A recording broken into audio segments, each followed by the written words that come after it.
Quero começar primeiro, na verdade, pedindo desculpas, né, por ter chegado já no meio do percurso. Mas eu peguei algumas coisinhas das discussões e queria só pontuar alguns detalhes. Ontem, quando se falava sobre utopia, e me remeteu muito isso quando se fala também sobre afrofuturismo, por exemplo, e trazem outras imagens, que eu tenho revisitado, né, algumas discussões sobre afropresentismo, né, entendendo que foram esses debates sobre utopias e sobre, né, essas possibilidades que trouxeram para os próprios indivíduos em África essa discussão de tipo, por que construir um futuro que eu estou construindo hoje, na verdade? Né? Estou construindo isso no hoje. E aí você vai ver isso sendo representado de diversas formas, seja pelas grandes mídias que têm utilizado disso, seja também nas pequenas ações. Né? Ontem, acho que anteontem, tem uma menina, Maíra Pereira, se não me engano. Ela é fundadora de um instituto chamado Gaia, ela trabalha no Banco Mundial, enfim, ela é moçambicana e aí ela trabalha com tecnologias limpas, sustentáveis em África. Né? E trazendo esse trabalho, ela trouxe discussões sobre várias invenções que as próprias pessoas têm construído, tipo, o celular, por exemplo, se tornou uma ferramenta, né, um instrumento universal, mas eles têm um problema, por exemplo, com o abastecimento de energia. Então, como é que eles fazem para recarregar? Eles conseguiram criar uma tecnologia para recarregar o celular lá, né, naquele contexto. Enfim, tem várias vertentes que traz essa discussão que parecia utópico, que parecia futurista, que na verdade é presentista, né? Parece que o presente está aqui no dia a dia.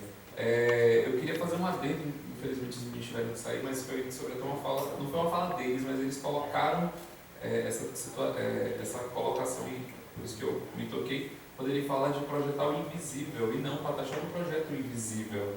É visível, só não é visível aos seus olhos, talvez, mas é visível aos nossos olhos.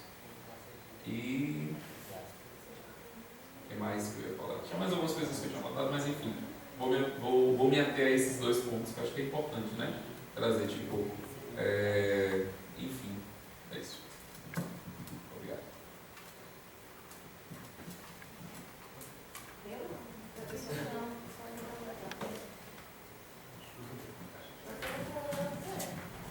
É porque a jaula,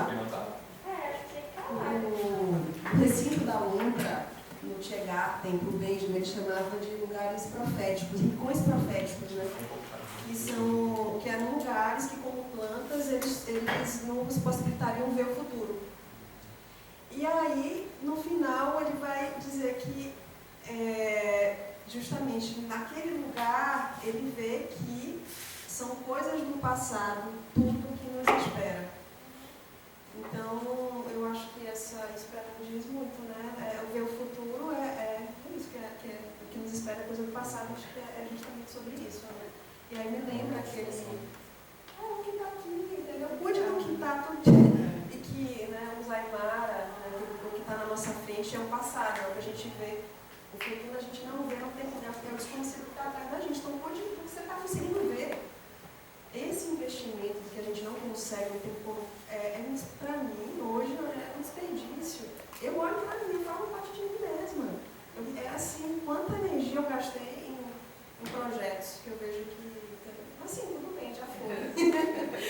Foi o que foi possível naquele momento. Mas hoje a nossa experiência é para agilizar para outros, né, que possam já, enfim, eu acho que tem os caminhos. Então, eu acho que a Benjamin, ele coloca aí pra gente um pouco, ele que estava, né, eu acho que seguindo todos os caminhos também nesse momento.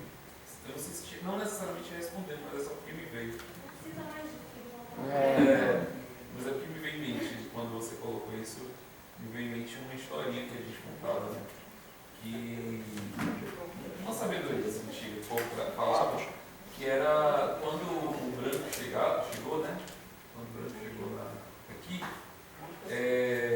um caboclo chegou e perguntou, mas ele viu os caras tirando as árvores, né? O pau caiu, o caboclo chegou e perguntou, mas vem cá, para que você está tirando, né, tanta madeira? Se você quiser dessa madeira toda, ele fala, não, é porque a gente usa para tingir roupa e tal.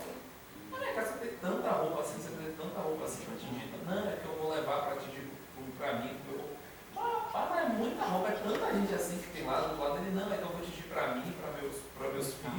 pros meus netos e tal, vai ficar, né? Aí o cara fala, não, mas gente, mas ele não tem os braços dele, dos seus filhos, seus netos, não botou os braços dele para vir aqui tirar quando eles precisarem de voo. Precisa você tirar para ele lá na frente. Eu sei que a gente fala muito de discutir sobre tipo, que planeta é esse que a gente está construindo para o futuro e para quem vai ser. Mas a gente está construindo o futuro, a gente está construindo coisa para a gente hoje. Né? A gente está vivendo hoje mesmo. Eu acho que a gente esquece às vezes, né? Esse projeto é muito assim, esquece. A vida está acontecendo aqui agora. E claro, você tem que vivê-la respeitando quem veio antes, quem deixou isso aqui para você, e quem virá depois. Entendendo que você vai deixar isso para quem vem depois. Mas você está vivendo hoje. Para a gente também não se perder nessa ideia do consumismo e acabar. Né?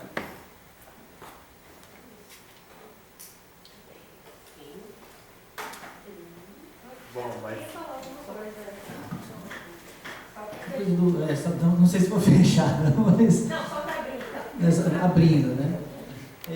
Boa parte da guerra hoje que tem na Amazônia, como eu abri falando sobre isso, né? A gente acha que é uma guerra por uma natureza, né?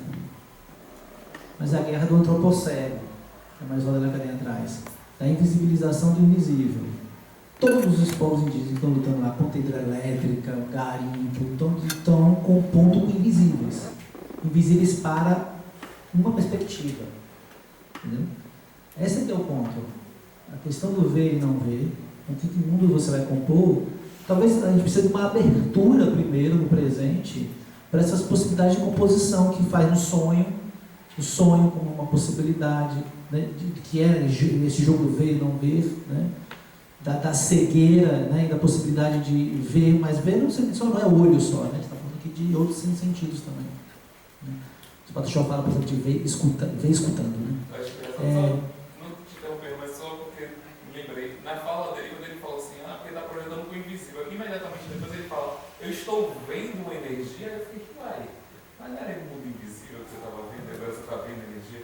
Porque às vezes a gente olha para a árvore e não vê vida, mas tem vida, não é só isso, e eu não estou resumindo a isso, né, claro, mas você não vê que está ali, está diante de você e você não está vendo. Mas não tem problema também não ver. Porque, no meu entendimento, são posições. Você não vê, tem coisa que não vê. Né? Você não, sei lá, o Davi Copenau não vê a partícula de Deus no laboratório de física atômica, sei lá, sabe? E ele não compõe o mundo com essa partícula física, o quarks, o elétron, não faz parte da composição deles. Mas se ele vê, ele pode falar, isso aqui é um chapirinho, sabe? E ele está se referenciando a outras composições. E isso é um mundo que está acontecendo. Então, quando os pataxós estão lá passando pela Joacema, é um mundo acontecendo. Quando eles falam, ninguém consegue viver na Joacema, as pessoas podem falar, nossa, eles são conservacionistas, eles não deixam os empreendimentos turísticos de destruir a floresta. Eles não estão fazendo isso. Eles não estão fazendo isso. Eles estão dizendo assim, existe uma cidade, por isso que ninguém consegue montar uma cidade em cima de uma cidade. Só que vocês não estão vendo a cidade. Mas a gente compõe com ela. Mesma coisa no Munduruku, quando vai contra a hidrelétrica, que ninguém entendeu até hoje. Ninguém entende. Quando os Munduruku que fizeram uma guerra de quase 10 anos agora, recente, pós Belo Monte, eles lutaram contra, sei lá, 40 hidrelétricas no Rio Tapajós.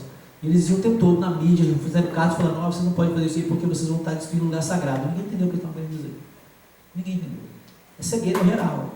Eles estavam compondo ali com vários seres peixe, que era a morada dos peixes nas pedras. Só que eles não podiam dizer isso daí porque ia cair na invisibilização do invisível, na cegueira. E eu dizer, não, isso aí é fabricação da sua mente. Né? Isso é ficção. Ficção no sentido, ou seja, isso não é irreal. Isso é irracional. Isso não está no jogo. Foi o que o governo fez, o governo federal fez. Né? Foi o que exatamente ele fez, os engenheiros fizeram.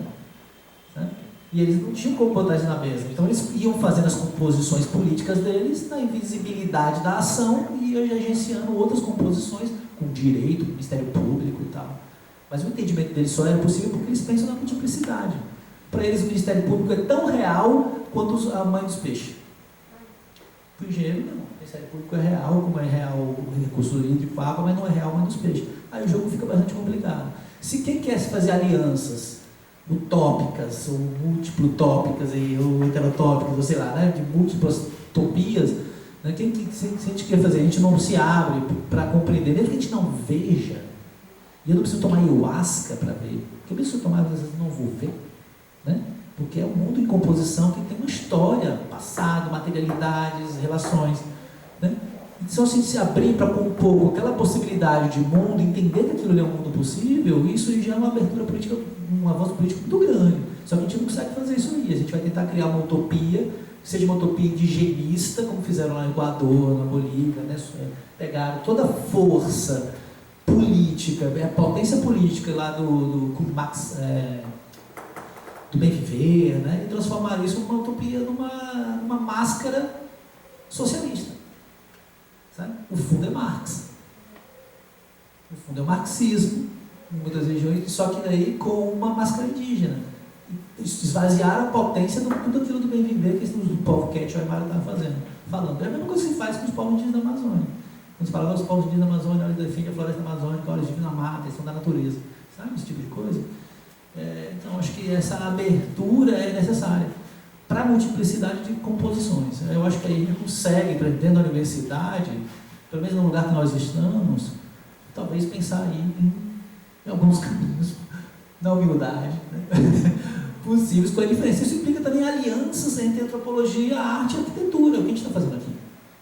Eu tenho que me esvaziar de pressupostos antropológicos para me abrir para a multiplicidade de composições que a arquitetura está fazendo.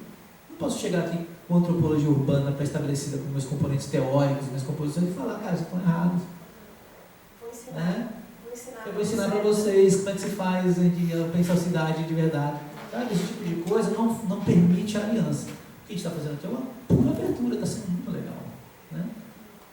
É isso, ninguém está cuspindo teoria querendo, né, e querendo sobrepor. A gente está fazendo uma composição. Isso aí é um exercício que eu acho que é o exercício que a gente tem que fazer. Se a gente não conseguir fazer esse exercício, a gente não vai conseguir fazer composições, a gente não vai conseguir ver outros mundos, ou pelo menos pensar que outros mundos são possíveis, mesmo que a gente não consiga ver naquele momento. Mas que a gente fala, cara, aquilo ali está rolando. Vamos fazer alianças?